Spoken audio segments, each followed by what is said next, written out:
Hi, it's Pouyan from GBC Live. Today we have Beck, chairman of Dubeta. We want to talk about fundraising in China, but before that, we want to have very short introduction of him and asking him what is his story in China. Philip, thank you so much for being here.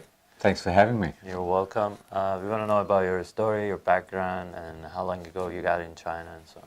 So I'm an old guy. I've been living in China for 14 years, Nice. 4 in Shanghai and now 10 in Beijing. Most of my life was in the corporate world, in advertising and media.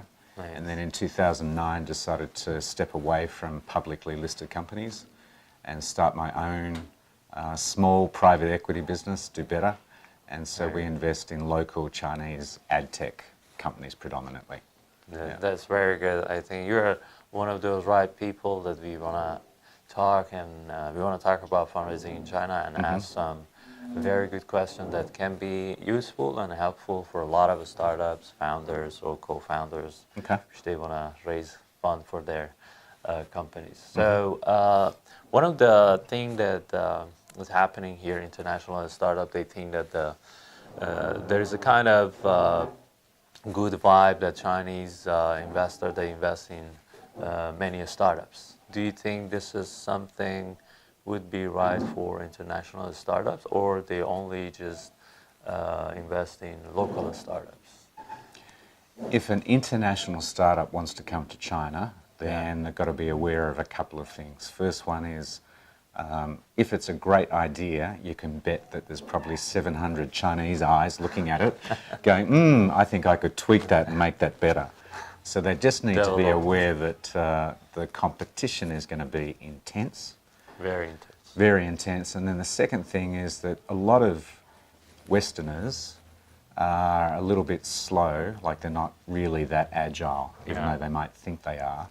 And Chinese will iterate incredibly quickly. Nice. So my advice would be, if an international startup wants to come to China, they really should look for a local Chinese partner to partner with, and to get that sort of Chinese agility happening in their startup. Otherwise, they're going to be crucified. Exactly. So, like, we would love to compare that how Chinese investors looking at a startup, how Westerns or non-Chinese investors that look at startups. But before getting through this question, I want to ask that, what would be, as an investor, what would be the most important thing for you when you look at a startup? So the most important thing is the team. I give 65% of my weight Very impressive. to that criteria. And I'm going to give away something now that I don't normally say public, but the first question I ask a team is, have you guys had a fight? Nice. And if there's any hesitation in answering that question, I won't invest. But if their immediate answer is, oh yeah, then my next question is, so how do you resolve your differences? Because being in a startup is like a marriage. Yeah, exactly. And marriages have divorces and fights and quarrels. Yeah. The same thing is going to happen in a startup. And if those people can't stay together, then I just don't have the confidence that I'll put money into their startup. Very good. Then what about other criteria like product and the market? So after that first 65%, then the next sort of 30% is the concept, product or idea. Is it unique, and can it be easily copied? If it's easily copied, again, I'm not going to invest. The other thing is that whatever their concept is, I don't believe that that's what they're going to take to market. Because through that first 12 months or first 2 years, they're probably going to pivot a few times. And again, that's why I go back to the importance of the team. Because someone might join a team thinking, this is what we're going to do, and if they don't do it, then they'll leave. Whereas if it's a really strong team, they're going to stick together, stay with it, and make it happen. So you're talking about team, which is so important for you. One of those factors that you consider 65%, which is a lot. And how would it be? How much the founder is important for you? Extremely important. So again, a couple of rules. I won't invest in a company that's got one founder. Yeah. I won't invest in a company that's got more than 3 founders. So Which it's got to be one? two It's or three. it's two. And if it's got some foreign involvement, then it's got to be like one foreigner, one Chinese, or one foreigner and two Chinese. So Shouldn't be two foreigners.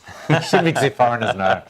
What about five co-founders? How would you see this decision making? Would Five be co-founders is too many. Like yeah. four is too many. Let's say if the founder himself has more of a share, and other co-founders they have 5% or 3% of the company. Like, how would it be? Because at the end, the decision making would be easier in that way if the founder has the main majority of the share, and others they have like 5 or 8, or how would it be? I think, is it because of decision making, or like?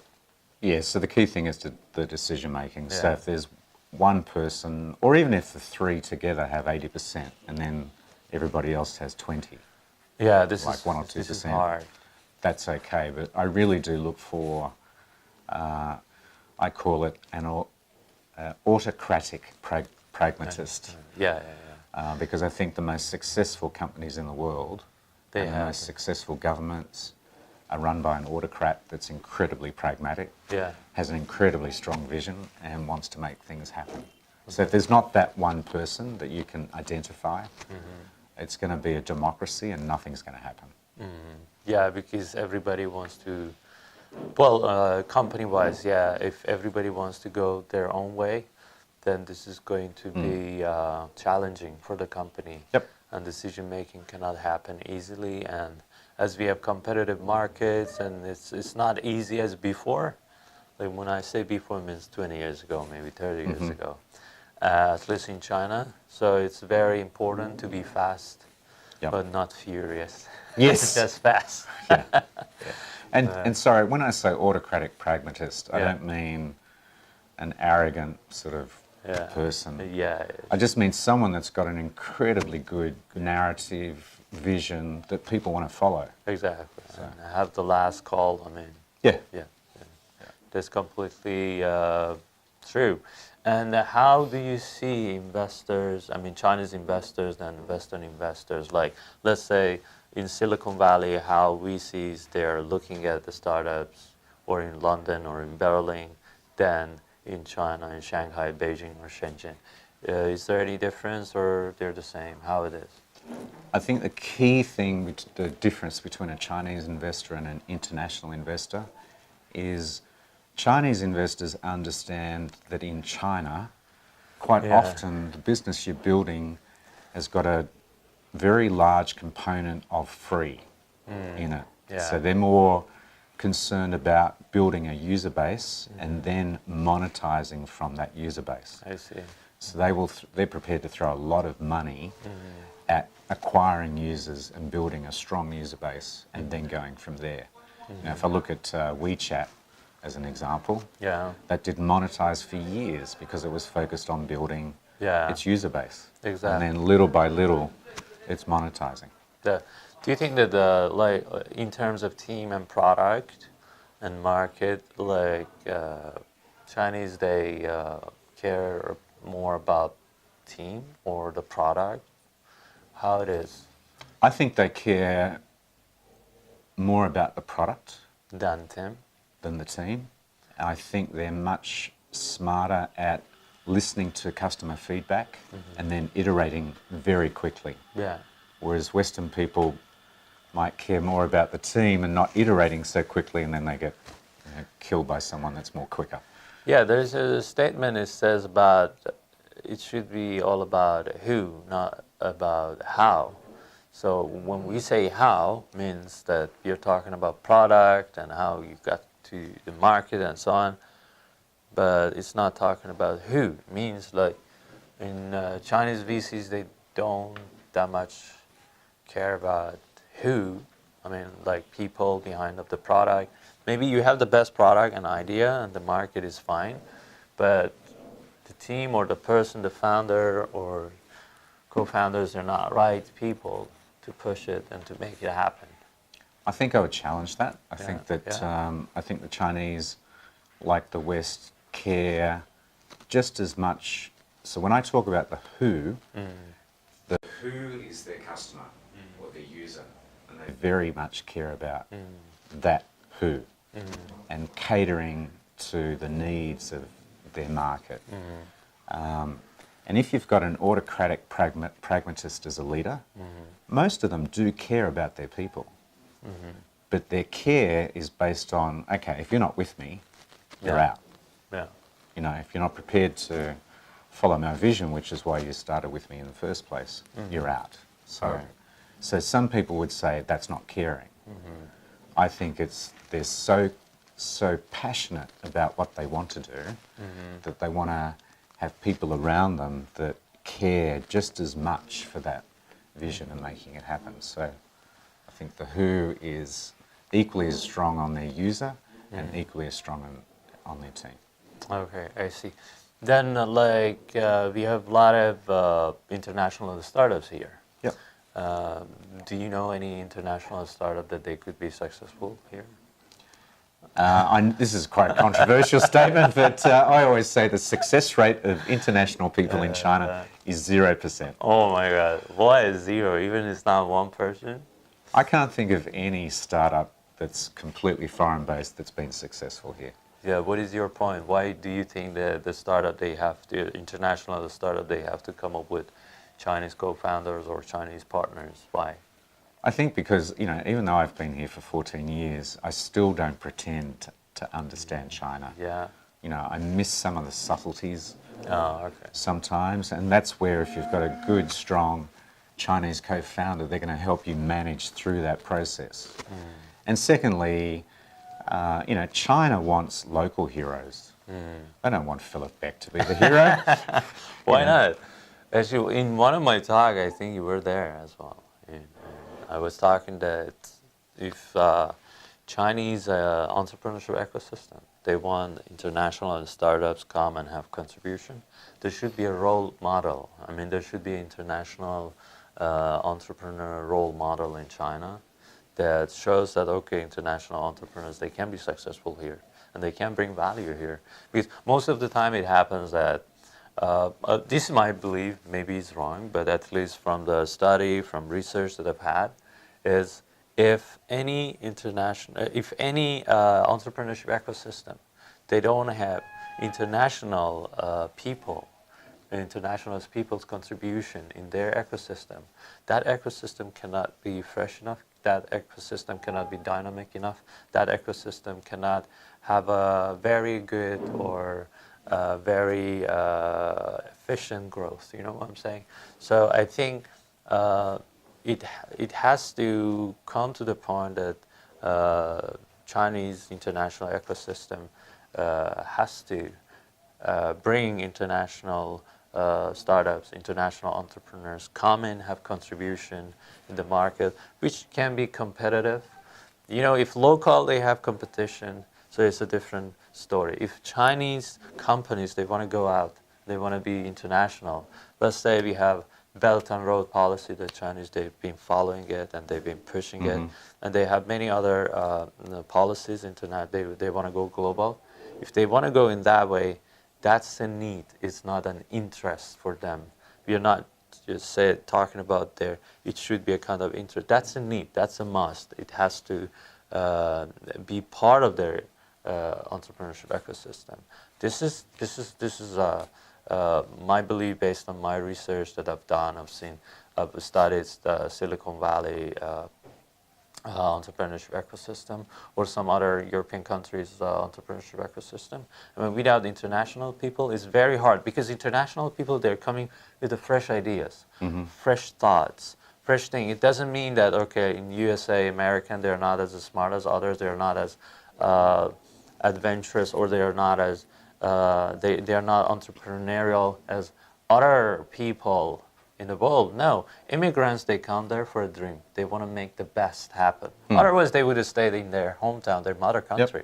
Why do they have to? So this drive, make the local people shake a bit, and they want to be in their level. They want to do something. Even in China, if you look at it, like people from some other cities, they're coming to Shanghai. They're much more successful or wealthier maybe than local people in Beijing, in Shanghai, from third-tier cities, second-tier cities, they're coming in. And that's going to help. Anyway, let's go for the exit policy. Exit policy. How should it be international startup? Even we say, based on what you said, that they want to have, I don't know, Chinese partner. Do you think that they have to come up with a different exit policy than a local Chinese company, like international startup? It depends on if they're building a business for the China market or they're building a business for China and the world. In either case, you should always be looking at, am I going to sell this business or am I going to IPO the business? And that really should be a secondary thought. The first thought should be building something that people want and are willing to pay for it in some way, shape or form. But secondly, it's then looking at, okay, who would be the companies that would be interested in buying us? Or do we have an expectation that we're going to be able to scale and grow significantly where we can IPO? And that IPO could be overseas or it could be in China. Again, it depends on where the majority of their business is going to come from. Okay. Do you see, we say, if you want to see the exit policy, you should be a serial entrepreneur to understand exit policy, or you should have very good mentors beside you telling you, okay, Mars, doing this, Philip, which you've got a lot of experiences and so on. But what about those fresh graduated people from universities, and they come out and they get into incubators, accelerators, and they have no idea what exit policy is. They have no idea what option share XYZ is. They have no idea how they have to deal with a lot of challenges, because they have the team structure, they have company structure, team structure, then market, then all these things coming in. So how would it be? I mean, if you don't have all this information, how do you want to make your company successful?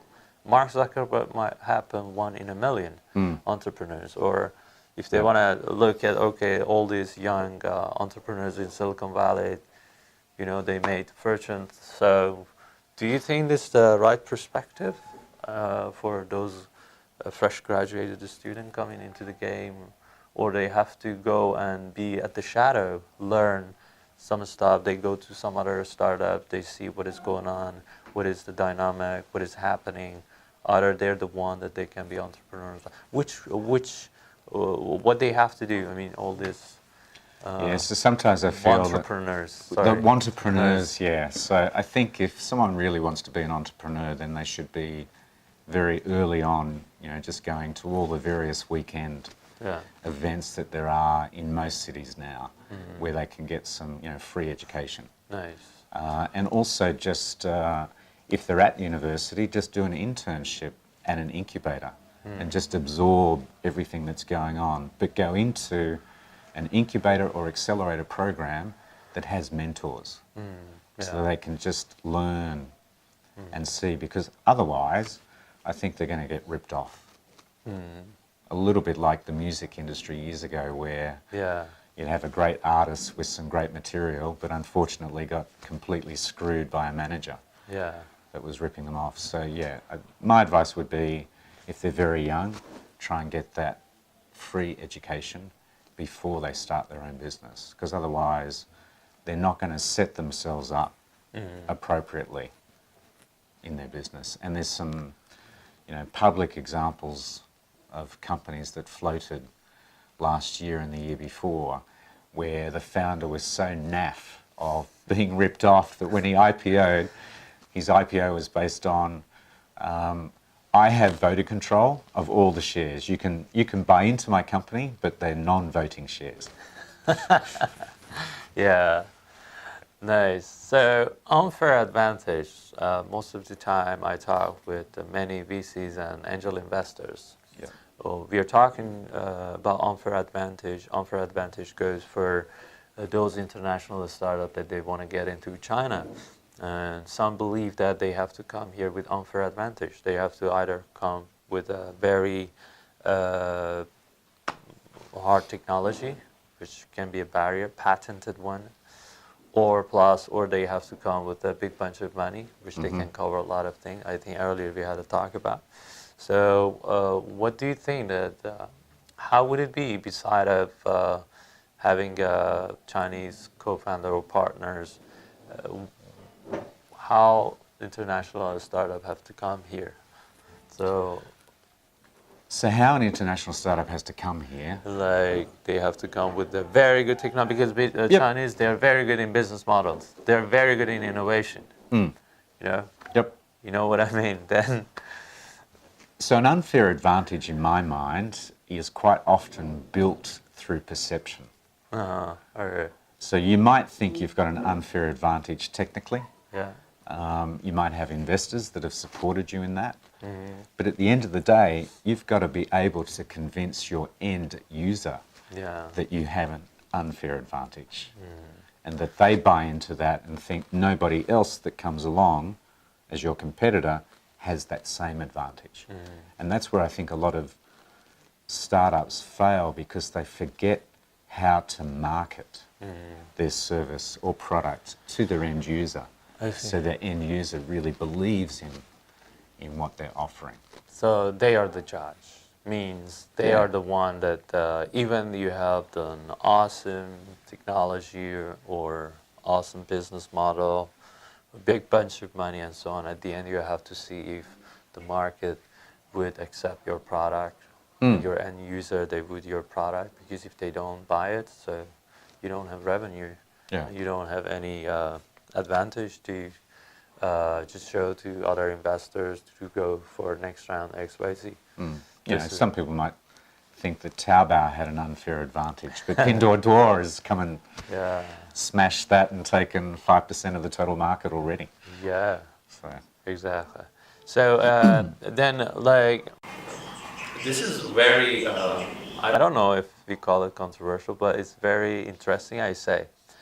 You say that if international startups they come here, they have to be with the Chinese co-founders or partners, XYZ. But frankly speaking, it's very hard to have Chinese as your partner.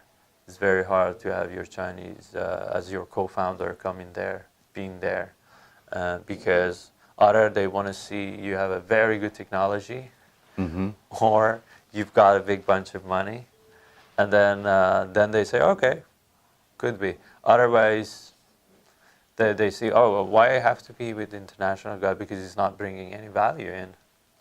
But this is very true. That, however, we are in front of camera, but this is very true, and it's very hard to find many startups, international startups, they can have co-founder or Chinese partner, unless again, I think I'll Chinese, they challenge have you on that one. but because I've seen a lot, yeah. Yeah. Well, however, you've seen as well. Again, I think it gets down to what's your own personal narrative about what you bring to the party. Yeah. So the oldest example I can think of is Tunar, the online travel site. That one of few. It's one of few. Yeah, but you had a Malay Chinese, Douglas Koo, you had a German guy, Fritz Demopoulos, and you had a local Chinese guy, CC Zhang. Yeah. So the three co-founders together brought different things to the party, and collectively that triumphant group of three co-founders built a very good business. If I think of a startup that I was involved with, Curiosity China, you've got a French co-founder and two local Chinese co-founders. So Alexei, the French co-founder, the strength that he brought to that business here, which subsequently got acquired by Farfetch, was his business development ability. So again, it's what you bring to the party, and I think whether it's Shanghai, Beijing, San Francisco, it's all about what do those co-founders bring to the team to make that team and that business successful. And that happens in any market in the world. I think labelling China as it's like this, or the Bay Area in San Francisco is like that. Yeah, you're talking about, like, let's go to the location. In terms of fundraising, where is much better? Shanghai, Beijing, Shenzhen, and how it is? Because I've heard a lot of the stories. Oh, this city is the best, or that city is the best if you get there. However, some people just say it depends on your product. How your product is, then you can go after the location there. But what do you think about location in China? So you've got some locations in China that are building a reputation for Yeah. a sort of expertise, or they've got infrastructure around that. So obviously Shenzhen's getting a name as a hardware Yeah. place to go. Exactly. Beijing historically has had the reputation of being strong in just software. Software. But again, Shanghai's been challenging that. It's Then in you've- between both. Yeah. Combination. And then you've got, you know, other cities like Chongqing, like Chengdu, particularly in entertainment and animation. Chongqing for e-commerce, so Hangzhou e-commerce. E-commerce. So there are some centres evolving that have the expertise around it, and then the investor infrastructure there as well. Yeah. Putting all of that aside, in China, there's too much money chasing too few deals. Yeah. So even though things might be a little bit tougher now, investors are still looking for, you know, they buy your narrative. What's the story that you're telling me Yeah. that makes me believe that this is the best thing that I've seen in a long time? And I really like the team and I'll put money into it. I see. So how do you see the trend of entrepreneurship in China? Is getting crazier? Is getting much more hotter than it is? Or do you think that it's going to stay in this level, not going up? How do you see? I think it's going to continue to increase. Yeah. My personal opinion is it will continue to increase at a rate of at least 20% year on year for the next 3 to 5 years. Nice. Part of that's because it's supported by the central government, and you've got almost every provincial government having their own plan to encourage Having their startups. own, making their own Silicon Valley in the Yeah, that's going to be crazy. looking for those unicorns that are going to give them a 30 times return. Yeah. I think like having those cities having their unicorns or coming up from cities, but seems it's only goes local. It's not going global that much. So, and the reason is they say, okay, the market is big enough. If they want to go out, it's going to be much more challenging and so on. Do you think that they have to go out because the market is crazy big? Like American market is more than 300 million, and here is 1.4 billion people. So do you think that they need to go global, or it's enough? No, because I think if you look at all the macroeconomic numbers for the future, 65% of any global business's revenue is going to come from Asia Pacific. Yeah. And so America and Europe is the other 35%, Yeah. half each. So, and then within Asia Pacific, you've got India, which will be larger than the European Union in years to come. China will be larger than America plus Europe put together. Yeah. So it's sort of, do I need to play in Europe and America? Let's just focus on this part of the world. And also to be very conscious of the Indian ecosystem, which I think will start to challenge the Chinese. So there's going to be a lot of competition and a lot of opportunity. A lot of opportunity. Yeah. Even like Chinese, even they are comfortable with Singaporean, Malaysian, I think part of Thailand. They're comfortable. I mean, they're connected with their economy. Yeah. Even Indonesia, they can get into their having their platform. They look at Alibaba and Alipay. They've gone to many different countries and so on. They're having a lot of investments there. So big companies they started. However, a smaller startup, of course, even if they can cover few cities, for them should be enough, because like imagine just 4 or 5 cities, Shanghai, Beijing, Shenzhen, and let's say Hangzhou, Wuhan, Chengdu. It's a matter of 150 million or 200 million. And so I think it is kind of there is no need for a global market that much. That's why like we say like international startup, they're coming here. The only reason they're looking at the market, I think, not they're looking at the Chinese funds. And it's hard for international entrepreneurs to be here. because the competition here is very high. I mean, they themselves, they don't look at global market that much, but the local competition itself is high enough. They want to win in the local competition. And also, you know, to think of China as one market is also probably a bit of a mistake as well, because you do have regional differences. Yeah. And, you know, your comment about the size of some of these markets, you know, look at an Australian startup for an example. Australia's population fits in Beijing. So for that company, for any Australian startup to scale, they're gobbling up a huge opportunity from where they come from. Yeah. And you don't have to be global to be successful. Exactly. Yeah.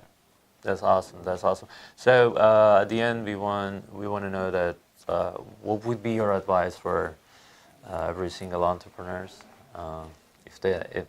if we don't say in China, in Asia Pacific. Asia Pacific, yeah. I think the key thing I'd like to say to entrepreneurs is just make sure that your narrative, you know, the story that you have for your startup, your vision, that is the most important thing of all, because it's that story, it's that narrative that it's not just investors, but it's your users are going to believe what you want to do. And the most simplest example I can think of is when Jack Ma started Alibaba, his vision was to help local Chinese businesses do business overseas. That was his narrative. Nice. Really simple. Yeah. So just have a very simple, powerful narrative that is going to engage your user, your investor, your potential employees, because you know everyone goes, yeah, that's what I want to do. I want to help Mars make that happen. Yeah, that's awesome. Thank you so much, Philip. Thank you for being with us. I really appreciate it. Awesome. Cheers. Awesome stuff. Thanks very much.